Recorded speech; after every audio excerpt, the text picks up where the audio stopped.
What's going on, guys? This is Saturday Afternoon Wrestling, and it is still a very interesting time to be talking about wrestling. We have a lot of big news going on, including ESPN signing a historic agreement with WWE, more news on Brock Lesnar's return and the fallout that continues from that. But we have to start, I guess, with the biggest headline in WWE right now, maybe in all of wrestling, and that is the status of Karrion Kross and Scarlett. This was something that has kind of been building and brewing and simmering for a while now. The whole "we want Kross" type of, I guess I'll say, movement online and in arenas, with fan support increasing for him more and more over the last few months, specifically after WrestleMania when he cut that work shoot promo on being a good soldier and people getting opportunities because they're celebrities. And, you know, it was a really good promo. It set the internet on fire for that post-WrestleMania lull period. And since then, it's kind of felt like WWE's gone out of their way to minimize that. He's had a couple big matches. He's lost all of them, basically. And then last week, 2 weeks ago, we started getting reports that their contracts were coming due over the last weekend. And apparently, the last thing that I had read was that WWE had offered them new deals. But then, Saturday, Sunday, we got word that their contracts had expired and that they were gone. Then we got Scarlett posting on her Twitter account basically like a thank you to all of the fans for the support. They put up a YouTube video on Karrion Kross's YouTube channel that said that contract expires today.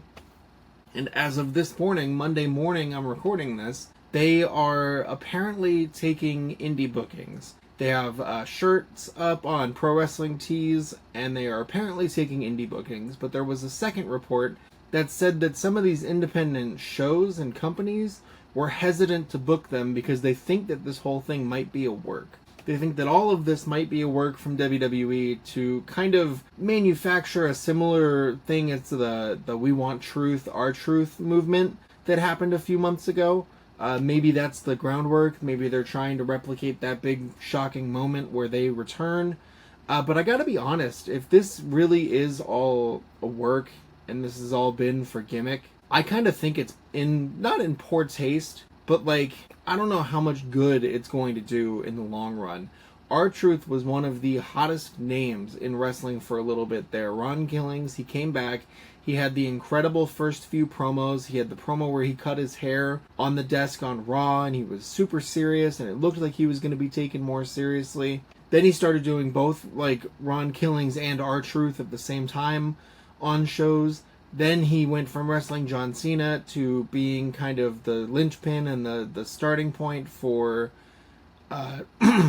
Damian Priest and Aleister Black's feud. And then now he had a segment last week on SmackDown that was a comedy segment where he's basically just R-Truth again because John Cena's a babyface. And it just feels like, I don't know if Kross and Scarlett would get much better than that.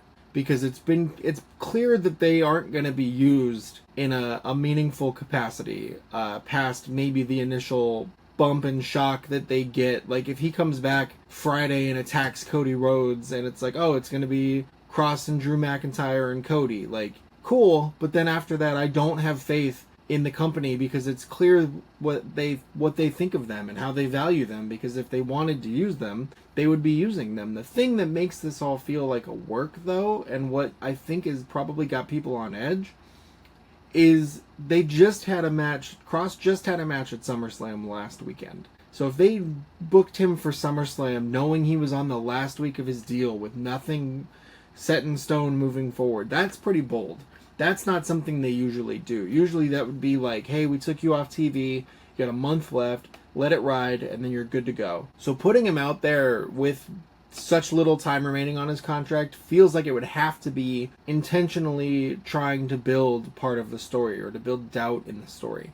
And I don't know, I'm not a huge fan of using real life issues like that in storylines. I think there have been times before where they've done, like, the person got fired and comes back and gets their job, and I don't know, it's just not for me. I feel the same way when they pull in, like, Jeff Hardy's alcoholism and substance problems into storylines back in the day. Like, it's a step too far for me to be taking shots at people's real struggles or issues.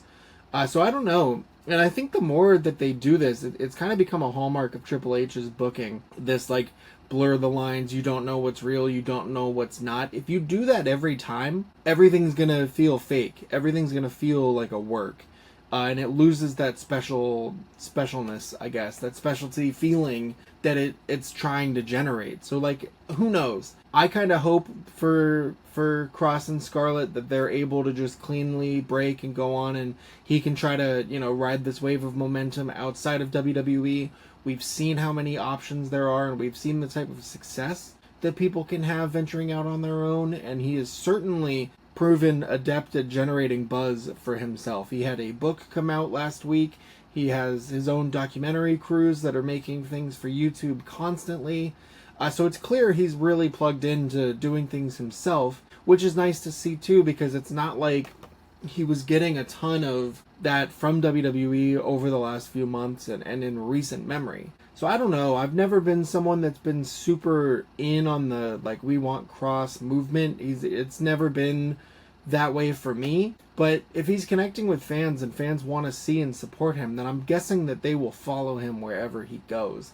And I'm kind of just hoping that it's, a clean break, like I said, because a lot of what I'm seeing in the arguments about if this is a work or a shoot are people saying, like, yeah, Kross was fine, but, like, he was good on the mic and he was a good storyteller and he had good ideas, but he wasn't good in the ring. And I've seen so many threads of the same type of comment. Like, yeah, he just can't wrestle. Yeah, his matches are just boring. Yeah, he had all these opportunities and no one made him look good. Yeah, I don't know. I feel like if the strategy is to make people think he's gone, and then you log on and everyone's saying the same things about, well, he can't wrestle, he can't really wrestle, then you're kind of like tying one of his arms behind his back before he even comes back, if he's coming back, or before he hits the independent scene. Like, it just feels like killing the buzz for him with this, and like kind of like promoting this type of speculation. And if he comes back, it's going to be a big moment, no matter what. We have seen that. It doesn't matter who is coming back. Whoever comes back is a big moment. But it just feels to me like they are doing more harm than good long term, either drawing this out and making it seem like a story, or, at least teasing it out like it could be. I think them playing it straightforward and having all this stuff ready to go is a little weird too. Kind of just a little too much playing it up at this point.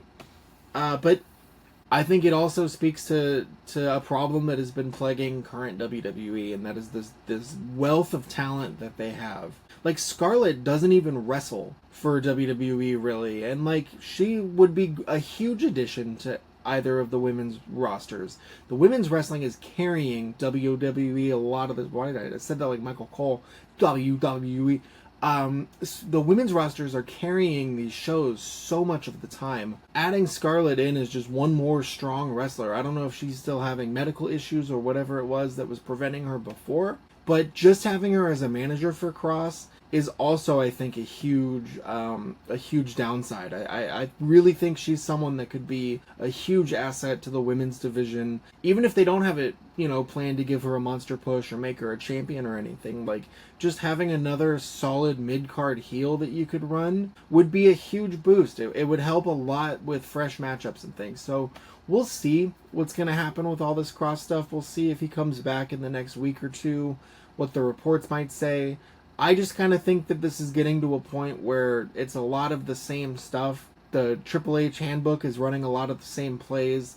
And, I just don't know how long that shelf life is going to be for those types of surprises if it happens every single time. Unfortunately, though, that was not the only news. We got the massive news that ESPN had agreed to a deal with WWE for a 5-year, $1.6 billion agreement to be the home for all of WWE's PLEs moving forward, including WrestleMania, both nights of SummerSlam, all that stuff is going to be exclusively on ESPN starting in 2026 when WWE's agreement with Peacock comes up. Now, this release and this announcement was so terribly handled. And when I say it was the most confusing thing I had ever seen, because it's all tied to ESPN's own streaming service that is coming out soon. It is not ESPN Plus. That is a separate service you can add. But ESPN's new streaming service is going to be $30 a month.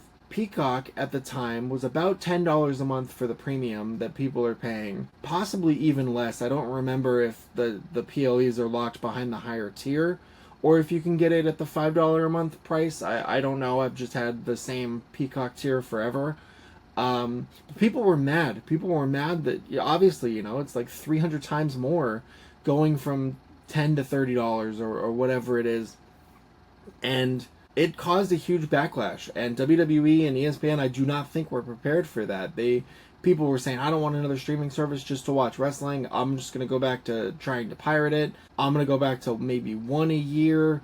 And it was a really weird reaction. And then a day or so later, we got a little bit of clarification that certain cable providers we're going to have the service, or the PLEs, no one really knows, included. So if you have a certain cable package, you'll be getting this ESPN streaming thing free of cost. But they don't have a complete list of people that are providers that are covered in that. So, people don't know, and plus, not a lot of people have cable packages anymore. It's not as common a thing because everything's been pushing towards streaming. So, not only do you need the streaming service, you could potentially go get cable and spend more and get it included. And it was just a really, really poorly executed explanation and rollout of this. Obviously, there's time to work out all of the details and kinks, but for such a big announcement that WWE's teaming up with ESPN, it was so poorly managed. I was really surprised at just how hard it was to follow what the actual news was. I just wanted an article that was here's what you need to know, here's when it starts, here's how you do it, that's it. But instead it was so much WWE's on a historic run of unprecedented sellouts and success. ESPN is the worldwide leader, and it was just such a puff piece. And that kind of got me thinking, because ESPN has gone all in 2 weeks on huge investments with WWE and with the NFL. And I don't want to get too into the weeds on the NFL stuff, but I do think it kind of begets the WWE stuff in a way. So ESPN agreed to a deal with the NFL that will see ESPN have the rights to Red Zone as a channel, and will give ESPN additional games to broadcast as well. And in exchange for that, the NFL gets 10% of ownership in ESPN. And that's insane to me for a lot of reasons. But the number one reason being, ESPN is the largest website, organization, business, whatever you want to say, in covering sports. NFL owning 10% of ESPN, even if they owned 1% of ESPN, it just screams bias. And it turns ESPN from a news outlet to an entertainment source. Now, I don't trust any ESPN NFL writer.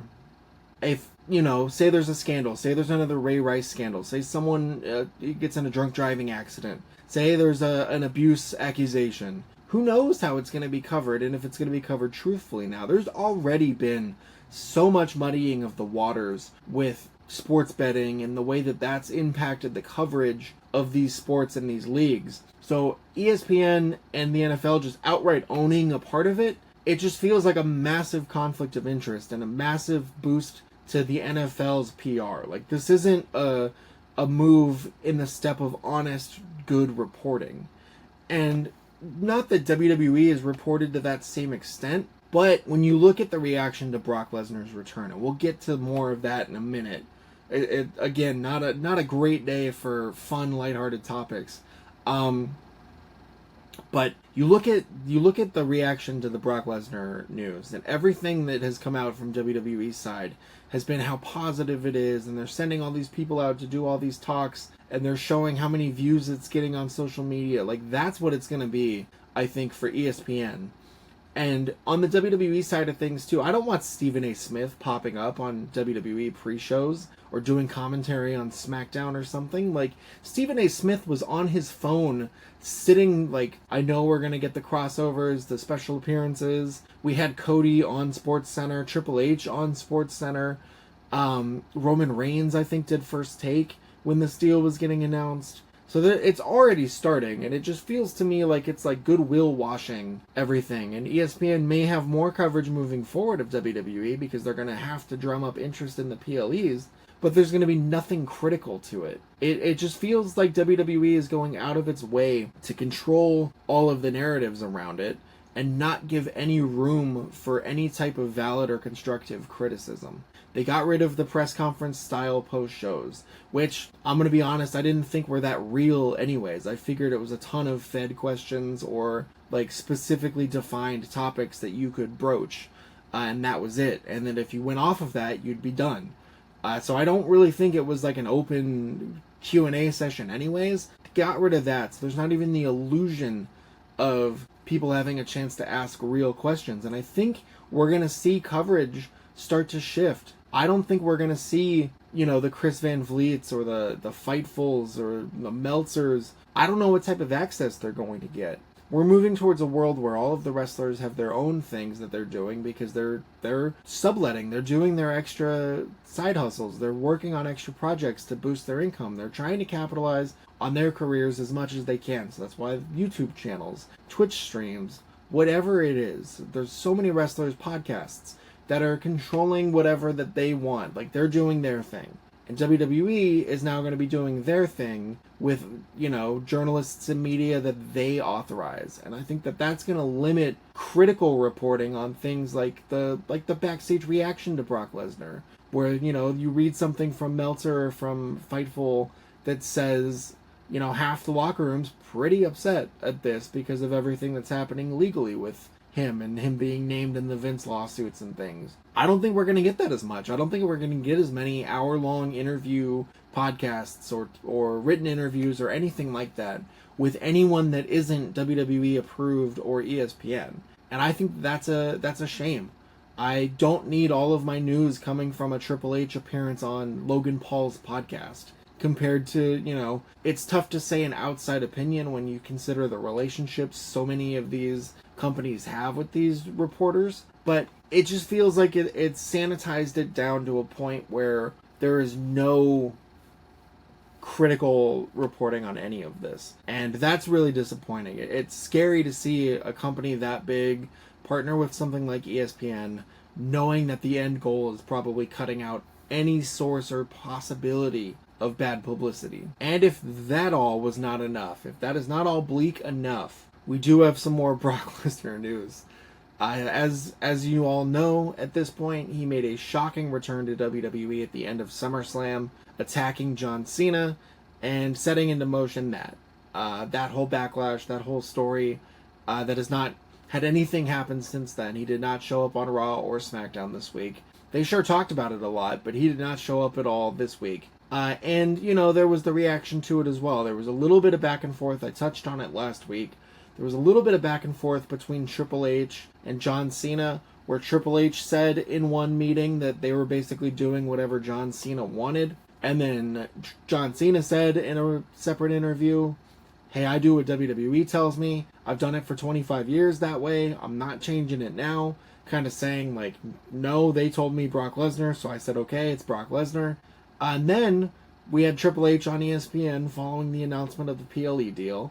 And he basically was like, yeah, we're all thrilled that Brock's back because he's such a big attraction and he's so well known. Everyone knows him. His status is undeniable.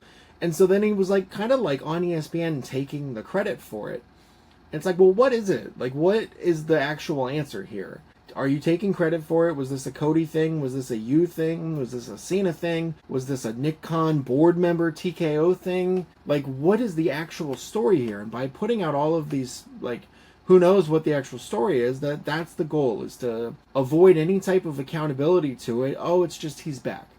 And that's, take with that what you will. I know there's a lot of people that are happy he's back. There's a lot of people that are upset that he's back. And then they had the rest of the week was basically spent hyping up this ESPN deal and downplaying Brock Lesnar. Cody Rhodes was on ESPN. He was on SportsCenter and First Take, and his quote on it was kind of revealing. He said, Brock's somebody who is an NCAA champion, a UFC heavyweight champion. He fits right in with the direction that WWE is going in terms of sports meeting entertainment. And obviously all of those things are true, but there's no mention, there's no follow-up questions about anything, because honestly the ESPN, Stephen A. Smith is not going to be like, so what do you know about Brock Lesnar's legal problem, And there's nothing. It's just a softball setup for Cody to give the PR line that he has been told to give. And probably the worst example of this came in the week where Paul Heyman was interviewed by Ariel Helwani on Ariel Helwani's show. And Paul Heyman's quote was, "Get over it. Brock's here and he's going to be here and you ain't going to be able to cancel him." And first of all, I think throwing around cancel is just the dumbest thing in the world now. I don't think people really think about it. Like, they're trying to cancel Brock Lesnar. Well, why would they be trying to cancel Brock Lesnar? Is he named 44 times in a lawsuit about sex trafficking? Oh, okay, we should probably give it some time. And we should probably let the legal course of action take place. And if there's settlements reached, if there's, rulings, whatever it might be. But no. Maybe WWE felt their hand was forced and they needed that Brock Lesnar-John Cena one more match to profit and, boost John Cena's retirement tour, which I'm sure is doing just fine before they bring back Brock. But, WWE legal cleared him. The unfortunate thing is no one will even say that. So instead, we get Paul Heyman saying he's here, get over it, deal with it, and just essentially pushing aside the feelings, the valid feelings of millions of fans. Worse than that, though, he's pushing aside the feeling of the people in WWE. He's pushing aside the feeling of people on that roster, of men and women on that roster who are either upset or uncomfortable with him coming back. And we know that that's the case because there's been tons of reporting on how it's basically split the locker room in a sense on what the reaction has been. And so if you have specifically women that are working in WWE that are uncomfortable at the news that he's back, and one of the top minds on the creative team that you just saw featured on that WWE Unreal show last week, 2 weeks ago, that they've been pushing so hard, is saying, get over it, that's extremely upsetting and dismissive to half of your company's roster at that point. And it's just crazy. And you have Ariel Helwani, who is someone who has always prided himself and told everybody, I'm an honest journalist, I report the things. That was the whole impetus of his beef with UFC and Dana White years ago, was he was not afraid to ask the questions and get in there. And what did he do? Did he follow up with Paul Heyman on any of this? Hell no. Because he knows if he does, the access is probably gone. You want wrestlers on your podcast? You better not be asking questions about Vince McMahon's lawsuit and Paul Heyman and Brock Lesnar's involvement in any of it. You better not be asking about that decision to bring him back. You say, okay, great, yeah, Brock Lesnar's really special. He was great in UFC too. What a moment to see him. What a feeling in the crowd when his music, and you give all the canned answers. And it's just disappointing. It's disappointing because we're watching a company not only show who they are, but fully make that decision and go straight into it just unabashedly. And I think a lot of people are not sure how to unpack all of that. And that's okay, because it is a lot happening all at once. I didn't even really say the worst part of all of this, which was that the news came out that Brock has been getting paid. The last 2 years, basically, while he hasn't been working, he has just been getting paid. And if you are not familiar with Brock Lesnar's contract situation, you can rest assured he is one of the top 2 or 3 men on the roster in terms of payment. So you have someone not doing anything that is a part of a lawsuit that up until 4 weeks ago reportedly was not cleared by WWE's own legal team. And he's getting second or third highest paid money in the company, while WWE is cutting 35 plus wrestlers due to budget reasons and restrictions, apparently. Not to mention, at least 8 or 9 of those wrestlers that were cut were LGBTQ members. So, I don't know. I think that was kind of a point for me where something was like, okay, I can't be bothered to care and actively participate in day-to-day WWE fandom for now. To have him not cleared by legal, reportedly, to where he's not being used, to paying him, to then he comes back and no one wants to say who it is and whose idea it was until it's time to do a victory lap on ESPN, to then telling the roster to just get over it.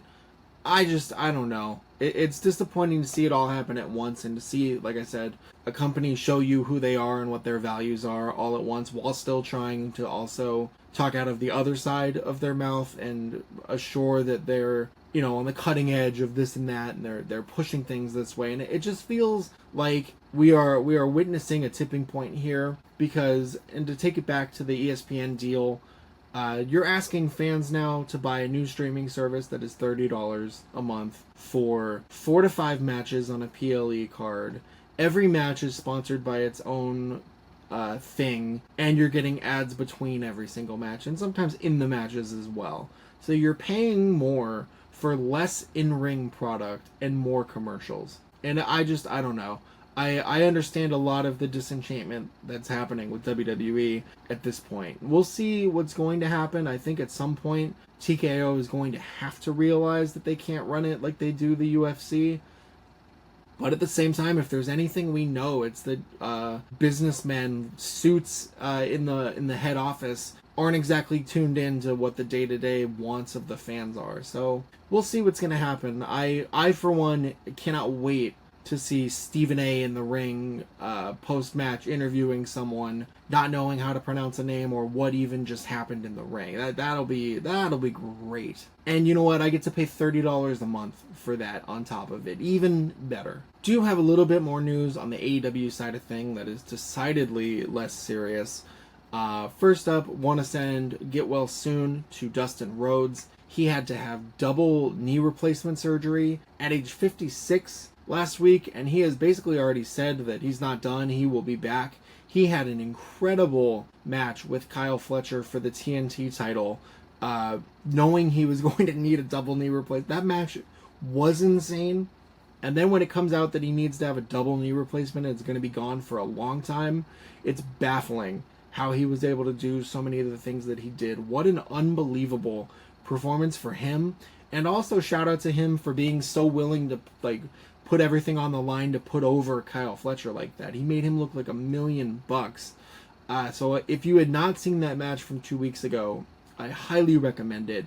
It is unfortunately the last we're going to be seeing Dustin Rhodes for a little while here, but gotta send him well wishes and get well soon because it's unbelievable the level he's performing at and his willingness to put his body on the line like that for his fellow workers, for the younger stars, and for the company. And speaking of Kyle Fletcher, it was recently announced that the new TNT champion has signed a long-term extension with AEW, and I have to imagine that the plan is to make him a foundational piece of that roster. I don't want to say pillar because that's been beaten to death on the AEW side of things, but Fletcher is the real deal. He has bulked up and made himself an incredible, undeniable star. They have put him in the Don Callis family, and he has risen to break out and basically be the centerpiece of that now, which is crazy to say with a faction that includes Okada and Takeshita.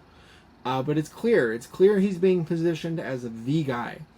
And I think it's a smart choice. I think he is undeniable when it comes to promo work, his presence, his in-ring ability at such a young age. This is a great get for AEW to lock him in the long term because I think he is going to be someone that carries that company, whether it's prominently or he's just kind of grinding away and doing things underrated. He's going to be someone that carries that company as far as he possibly can. And then finally, gotta say happy retirement to Jake Hager.